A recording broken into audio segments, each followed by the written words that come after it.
मित्रों नमस्कार।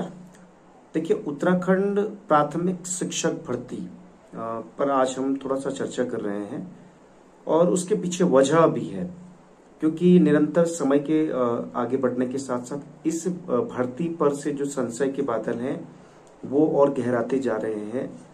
हम इसलिए कह रहे हैं कि जनवरी फरवरी माह में शिक्षा विभाग द्वारा प्राथमिक शिक्षक भर्ती को संपादित करने के लिए एक कैलेंडर जारी किया गया था और इस कैलेंडर का हर वक्त हर तिथि के साथ उपहास उड़ाया गया।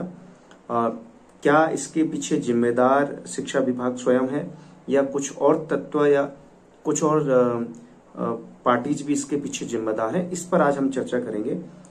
तो साथियों, जो उत्तराखंड प्राथमिक शिक्षक भर्ती है, वर्तमान में तो सब चीज कोरोना की भेंट चढ़ा हुआ है, किंतु आप जानते हैं कि उत्तराखंड प्राथमिक शिक्षक भर्ती के लिए शिक्षा विभाग द्वारा जनवरी माह में एक कैलेंडर जारी किया गया था। उस कैलेंडर के मुताबिक फरवरी माह में जो 2018-19 की भर्ती थी, बैकलॉग के 387 पद, उनका रिजल्ट जारी किया जाना था और लगभग मार्च में उन्हें नियुक्ति दी जानी थी।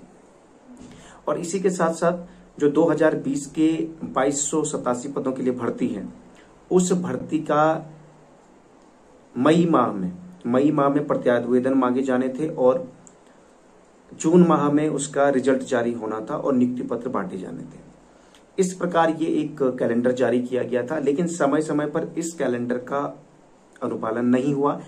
अनुपालन यहां तक हुआ कि जो बैकलॉग की भर्ती थी उसके लिए जो प्रत्यावेदन मांगने की तिथि थी या वेब उत्तराखंड शिक्षा विभाग यानी डायरेक्टरेट ऑफ एजुकेशन निदेशालय की वेबसाइट पे अपलोड करने की, बस वहीं तक इस तिथि का इस्तेमाल हुआ। उसके बाद कोई भी इस्तेमाल नहीं हुआ।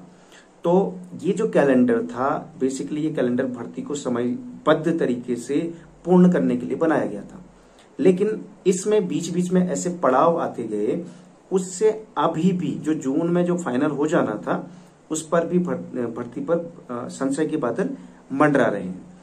तो आप जानते हैं कि ये जो भर्ती है इसको समयबद्ध तरीके से पूरा किया जाना एक प्राथमिकता भी थी गवर्नमेंट की, लेकिन आप जानते हैं उत्तराखंड का सबसे बड़ा दुर्भाग्य ये भी है कि उत्तराखंड में किसी को नौकरी मिले ना मिले, लेकिन नौकरी विज्ञप्तियों पर कोर्ट केस बहुत ज्यादा मात्रा में होते हैं। वहां पर सब अपने इंटरेस्ट, सबकी अपनी महत्वाकांक्षाएं होती हैं, भले ही वो फलीभूत हो या ना हो, लेकिन न्यायालय पहुंच जाते हैं। तो इस वजह से जो ये भर्ती है टोटली अटकी हुई है। ठीक, इसमें दो पक्ष आज की डेट में आप जानते हैं, जो नंदन बोहरा वर्सेस अदर की याचिका है, एक क्रूशल है, और एक दूसरी जो याचिका पड़ी हुई है अनुपंत वर्सेस स्टेट ऑफ उत्तराखंड। ये दो याचिकाएं क्रूशल हैं। एक याचिका और विभिन्न याचिकाएं हैं जो 2018 की भर्ती के अभ्यर्थी हैं उनकी भी याचिका है कि जी हमारा रिजल्ट जारी कर दिया जाए। 2019 के अभ्यर्थी हैं उनकी भी याचिका है। उत्तराखंड डाइट के जो डीएलएड अभ्यर्थी हैं उनकी भी याचिका है कि डाइट डीएलएड को नियुक्ति दी जाए। और बाकी जो ये याचिका करता है, जिन्होंने ये भर्ती में अपना दावा करने के लिए केस किया है, उनको जब रिजल्ट आएगा न्यायालय का या आदेश आएगा उसके हिसाब से उनका निपटारा करता रहे। तो विभिन्न यहाँ पर पक्ष यहाँ पर कोर्ट में पहुंचे हुए हैं। अब इम्पोर्टेंट बात ये हो जाती है कि कैलेंडर तो ध्वस्त है एक तरीके से, तो आगे क्या होने वाला है। तो अल्टीमेटली ये है कि कोरोना के बाद इस भर्ती से संशय के बादल हट जाएंगे, क्योंकि न्यायालय में आप जानते हैं जो दो केस हैं, एक जो अनुपंत वर्सेस स्टेट ऑफ उत्तराखंड है। हालांकि शिक्षा विभाग नहीं चाहता है कि जो टीईटी अभ्यर्थी हों उनको अंदर लिया जाए, उनको जो है विज्ञापन क्लोज होने के बाद अंदर लिया जाए, लेकिन अभी न्यायालय में विचाराधीन है, कुछ नहीं कहा जा सकता। दूसरा जो नंदन सिंह बोहरा वर्सेस अदर्स की याचिका है, others versus state of Uttarakhand की याचिका है, जिसमें एनआईएस डीएलएड के अभ्यर्थियों को भी इस भर्ती में शामिल होने की बात की गई थी। चूंकि ये मामला अभी न्यायालय में विचाराधीन है, इस मामला पर ज्यादा नहीं कहेंगे। कुछ जो एनआईएस डीएलएड होल्डर अभ्यर्थी वो कहते हैं कि आप हमारा नाम क्यों नहीं लेते हो। देखिए भाई, अभी जो केस है वो न्यायालय में है और न्यायालय जो भी डिसाइड करेगा, न्यायालय कि अभी तक की जो लाइन है उसको डिसाइड करता है, या न्यायालय आपके पक्ष में फैसला देता है, ये सब न्यायालय पर निर्भर है। लेकिन ईमानदारी की जो बात है, अगर ईमानदारी से स्वीकार मैं किसी चीज को बोलूं या ईमानदारी से आप भी स्वीकार कर लें तो वो ज्यादा बेहतर है। कि 3 तारीख का जो मामला है, सिंगल बेंच में जाहिर तौर पे एनआईएस का पलड़ा भारी था जस्टिस मैठानी की बेंच में, क्योंकि जस्टिस मैठानी बिल्कुल पक्षधर थे। लेकिन डबल बेंच में जैसे ही मामला ट्रांसफर किया गया चीफ जस्टिस के बेंच में, तो पासा पलट गया और चीफ जस्टिस ने कहा कि हम गेम के बीच में रूल चेंज नहीं कर सकते। अब आपकी अलग अलग राय हो सकती है कि भाई एनआईएस को नहीं लेंगे तो तब तक भर्ती पूरी नहीं होगी। अब ये तो मैं या आप, मैं भी नहीं होता हूं कि मैं एनआईएस को मना कर दूंगा या मैं हाँ कर दूंगा। आप भी नहीं होते हो कि आप एनआईएस को बोलो एनआईएस को नहीं लिया जाएगा। सब सरकारों ने तय करना है।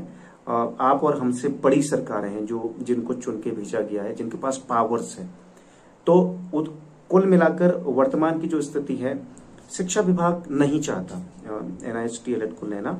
उसके पीछे एक बड़ी वजह यह है कि जो शिक्षा विभाग के अधिकारी हैं और जो देहरादून में बैठे अधिकारी हैं, जब ये प्रकरण संज्ञान में आया तो उन्होंने स्वयं जो निदेशालय है और एससीईआरटी है, उन्होंने स्वयं इस बाबत एक जो मंत्री जी को सजेशन दी और मंत्री जी ने कहा कि हम जो एनआईएस डीएलएड को इस भर्ती में नहीं लेंगे। और इसी कड़ी में न्यायालय में जाना स्वाभाविक है, क्योंकि एनआईएस डीएलएड वालों का हक मारा जा रहा है तो उन्होंने न्यायालय जाना ही था। तो ऐसा नहीं है कि एनआईएस डीएलएड का मैं विरोधी में न्यायालय में जाना स्वाभाविक है, क्योंकि एनआईएस डीएलएड वालों का हक मारा जा रहा है तो उन्होंने न्यायालय जाना ही था। तो ऐसा नहीं है कि एनआईएस डीएलएड का मैं विरोधी हूं या मैं पक्षधर हूं या मैं किसी का पक्षधर हूं। जो जेन्युइन बात है, ईमानदारी की तो बात यही है ना। आप भी जानते हैं कि 3 तारीख का जो बात की गई है चीफ जस्टिस द्वारा, वो बात तो आपके पास भी होगी। अगर हाँ आपका जो आपके संगठन के सर्वोच्च स्तर पर बैठे हुए लोग, कभी कभी ये होता है ना कि हमें सच्चाई से भटकाया जाता है, तो आपको खुद सच तलाशना चाहिए कि भाई उस हेयरिंग में क्या हुआ। बहुत सारे अभ्यर्थी ऐसे होंगे, विभिन्न संगठन है उत्तराखंड में, तो और जो अपना दावा रखते हैं प्राथमिक शिक्षक भर्ती में, आप वास्तविकता जानना चाहते हैं कि न्यायालय में क्या हुआ, तो या तो आप वीडियो कॉन्फ्रेंसिंग न्यायालय की सुनिएगा, तब आपको पता लगेगा, और या तो आप जो आदेश आते हैं उनको पढ़िएगा। क्योंकि देखिए, हो सकता है कि कोई व्यक्ति संगठन को चला रहा है, कोई भी संगठन है XYZ, तो उसकी अपनी महत्वाकांक्षा हो और वो अपनी महत्वाकांक्षा के हिसाब से कार्य कर रहा हो, ठीक है। तो मेरे कहने का मतलब ये था कि मैं विरोधी नहीं हूं एनआईएस डीएलएड का, लेकिन जो सच्चाई है मैं उससे आपको रूबरू करवाऊंगा। आप भी जानते हैं, मैं ये आपको स्पेशल नहीं कह रहा हूं कि एनआईएस डीएलएड गलत है, ये है। जो जिन्होंने फर्जी तरीके से किया वो कोई भी है, वो तो नौकरी लगने के बाद अगर माना कि एनआईएस डीएलएड को मान्यता मिल जाती है, अगली भर्तियों से उन्हें एंट्री मिल जाती है, या न्यायालय माना पलट भी लेता है 3 तारीख का अपना फैसला और उन्हें एंट्री मिल भी जाती है, तो जो फर्जी तरीके से किए होंगे उनको तो वैसे ही विभाग चिन्हित कर लेगा, एसआईटी चिन्ह। वो मेरा आपका काम नहीं है, क्योंकि आप जानते हैं कि वर्तमान में उत्तराखंड प्राथमिक जो शिक्षक हैं, अध्यापक हैं, उनकी एसआईटी जांच चल रही है। और द गार्जियन नैनीताल की एक एनजीओ है, नॉन गवर्नमेंटल ऑर्गेनाइजेशन, गैर सहकारी संगठन, उसने एक याचिका डाली थी कि यहाँ पर 3500 से भी अधिक फर्जी शिक्षक, फर्जी प्रमाण पत्रों पर लगे हुए शिक्षक हैं। और फर्जी प्रमाण पत्र किस प्रकार के हो सकते हैं? उनके जो बेसिकली उनके डोमिसाइल फर्जी हो सकता है, किसी स्टेट का पर्सन है या 2 स्टेट का डोमिसाइल धारित करता है, या उस व्यक्ति ने जो कोर्स किया है, जो ट्रेनिंग किया, उसके दस्तावेज फर्जी हो, उस व्यक्ति का 10th 12th ग्रेजुएशन कोई भी डिग्री फर्जी हो, उस व्यक्ति का जाति प्रमाण पत्र जिसके लिए वो आरक्षण का दावा कर रहा है, हो सकता है वो फर्जी हो, और हो सकता है कि उस व्यक्ति ने गलत तरीके से वो डिग्री अर्जित की हो, ऐसा कोई दस्तावेज मिल जाता है, या उसने गलत तरीके से वो नौकरी हासिल करने का प्रयास किया हो, तो वो हमारा और आपका काम नहीं है। हम तो ये कह सकते हैं भाई कि ये फर्जीवाड़ा से बचा हुआ रहना चाहिए हमें आपको, क्योंकि इसका एक सबसे अच्छा तरीका यह है कि आज के थोड़ी आनंद के चक्कर में, नौकरी की लालसा के चक्कर में हम भविष्य में बदनामी और बोझ न ढो लें। तो ये तो सभी को सोचना चाहिए, खैर वो अलग विषय है। लेकिन जो फर्जी है उनको फर्जी तरीके से निपटा, चाहे वो कोई भी है, अदर स्टेट से फर्जी करके आ रहा है। बीएड वाले भी हो सकते हैं फर्जी है, हो सकता है कुछ उसमें फर्जी होंगे, हो सकता है उसमें एनआईएस डीएलएड में बहुत सारे ऐसे हो सकते हैं जिन्होंने फर्जी तरीके से हासिल किया। ये आप भी जानते होंगे, ईमानदारी की जो बात है अंदर की बात है, क्योंकि हमारे बहुत सारे साथी हैं, हम उनका नाम तो आपके सामने लेंगे नहीं, या बहुत सारे परिचित हैं जिन्होंने बहुत सारी तथ्यों को एक तरीके से छुपाकर और बहुत सारे गलत तरीके से, जो विद्यालय भी नहीं जाते थे, आपके भी संज्ञान में होंगे, है ना। तो ये तमाम चीजें हैं, ये जांच का विषय है। लेकिन अल्टीमेटली सरकार की जो मंशा है, मैं ईमानदारी से आपको कहूँ, आप कहते हैं एनआईएस डीएलएड का नाम नहीं लेते हैं, या मेरी कोई दुश्मनी नहीं है भाई, अगर आप भर्ती में आओगे या कोई डायट डीएलएड वाला आता है, बीएड वाला आता है, और माना कि मैं भी सेलेक्ट हो जाता आपकी भर्ती में, हो सकता है हम दोनों एक ही विद्यालय में हो, तो मुझे किस बात की आपत्ति, हमने तो मिलकर काम करना है। हो सकता है आप मेरे ही विकासखंड के विद्यालय में हो सकता है आपसे मेरी अच्छी मित्रता हो जाए, तो मैं क्यों करूंगा। ये तो ऐसा है ना, जब तक जॉब नहीं लगी तब तक सब अपने लिए लड़ते रहते हैं, उसमें कोई शक नहीं। तो मेरी कोई एनआईएस वालों से कोई ऐसा नहीं है कि पर्सनल इंटरेस्ट या पर्सनल दुश्मनी है, ना मेरा कोई पर्सनल इंटरेस्ट है। बस ये कहना चाहेंगे कि सरकार की जो मंशा है, और सरकार की मंशा क्यों है कि आप भली प्रकार से जानते हैं, मुझे आपको बताने की आवश्यकता नहीं है, क्योंकि मैं विरोधी नहीं हूं किसी का और किसी का कट्टर समर्थक भी नहीं। सरकार की मान्यता इसलिए है क्योंकि आप जानते हैं उत्तराखंड में जिस तरीके से डीएलएड करवाया जाता है वो एक बड़ा बात है। वो जो डीएलएड करवाया जाता है आप भी कबूलोगे, मैं भी कबूलूंगा, बीएड वाला भी कबूलेगा, डायट डीएलएड भी खैर वो तो कबूलेगा ही, एनआईएस डीएलएड भी, अदर स्टेट भी कबूलेगा। सब कहते हैं उनका पहला हक, और जिस तरीके से वो ट्रेनिंग ऑर्गेनाइज की जाती है और सिर्फ सरकारी संस्थानों को उसकी मान्यता दी गई है, और वो भी पूरा रिजर्वेशन लगा, पूरी नौकरी की तरह वो ट्रेनिंग होती है ना।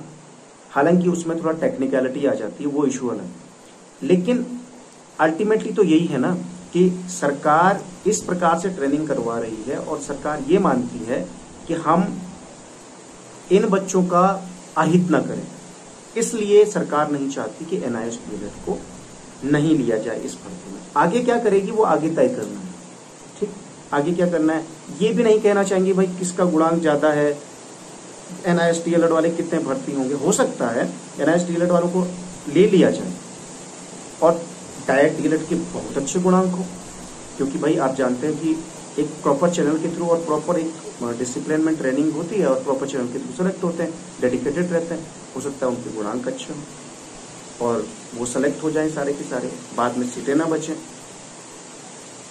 और हो सकता है एनआईएस डीएलएड वाले अगर भर्ती में लिए जाते हैं इन केस किसी भविष्य में, तो उनके अच्छे गुणांक हो, वो सेलेक्ट हो जाए सारे के सारे। तो ये तमाम इन चीजों को लेकर सरकार का जो भी मंतव्य है, सरकार एक पूरा देखती है अपना समीकरण कि कहाँ से किसी को अहित नहीं हो रहा है। और डायट डीएलएड आप जानते हैं कि उनका निरंतर इन्फ्लुएंस रहा है, आप मानोगे या ना मानोगे, उत्तराखंड जो डायट संगठन है, अभी आपने आज का या कल का समाचार पत्र पढ़ा होगा, तो उनका एक लगातार इन्फ्लुएंस है, चाहे शिक्षा मंत्री जी हों, शिक्षा मंत्री जो है वो डायट डीएलएड के पक्षधर हैं, वो क्योंकि वो भी जानते हैं, वो उस चैनल को पूरी व्यवस्था को जानते हैं क्योंकि मंत्री हैं।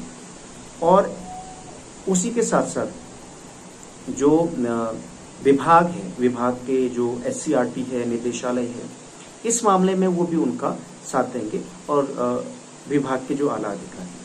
कुछ कहने का मतलब अल्टीमेटली ये है कि वास्तविकता ये है ना कि मैं ये कहूँगा, मैं ये कह रहा हूँ कि मेरा जो कॉम्पिटिटिव एग्जाम है मैं 100 में से 60 करके आ रहा हूँ और बहुत सारे अभ्यर्थियों की 70+, तो मैं ये सपना नहीं संजो सकता ना कि मेरा सिलेक्शन हो जाएगा। मेरे सिलेक्शन होने के चांस तो बिल्कुल न्यून है, वो बदकिस्मत से हो जाएगा क्योंकि अधिकांश 70 से ज्यादा है। तो कहने का मतलब ये है कि अंधेरे में और भ्रम की जो स्थिति होती है वो हमारे लिए ही घातक होती है। और जैसे कि बीच में एनआईएस डीएलएड के जो संगठन है उनका उन संगठन के जो हेड होंगे उन्होंने प्राइवेट शिक्षकों के लिए भी एक वेतन की बात की। उन्होंने उस बात का मैं समर्थक हूँ क्योंकि मैंने भी प्राइवेट विद्यालय में कार्य किया है और छोटे से प्राइवेट विद्यालय से लेकर और अच्छे प्राइवेट विद्यालय में कार्य किया है। उसमें लिखा गया था कि जो अच्छे प्राइवेट विद्यालय हैं, अच्छे स्कूल हैं, वो तो अच्छी सैलरी दे देते हैं, वो अपनी सैलरी, क्योंकि वो निकालना भी जानते हैं स्टूडेंट से। लेकिन जो छोटे विद्यालय हैं, बच्चे वहाँ लोग अपने बच्चे को हटा लेते हैं और ना उनकी बहुत ज़्यादा प्रामाणिकता होती है और बहुत ज़्यादा वो बस लोगों ने रखे रहते हैं अपने बच्चे वहाँ पर बस इंग्लिश मीडियम के नाम। तो वो फी भी नहीं देते हैं, क्योंकि वहाँ पे जो बच्चे पढ़े उनके पेरेंट्स का भी जो कमाना है वो भी बाधित हुआ होगा, ये भी एक पहलू है। तो उन्होंने वो ठीक लिखा था कि सरकार कुछ इस प्रकार की व्यवस्था करे कि इन जो जिन लोगों ने जो जितने भी प्राइवेट शिक्षक के पास NIST की नहीं है, बहुत सारे बीएड अभ्यर्थी भी हैं, ब्रिज कोर्स किए हुए भी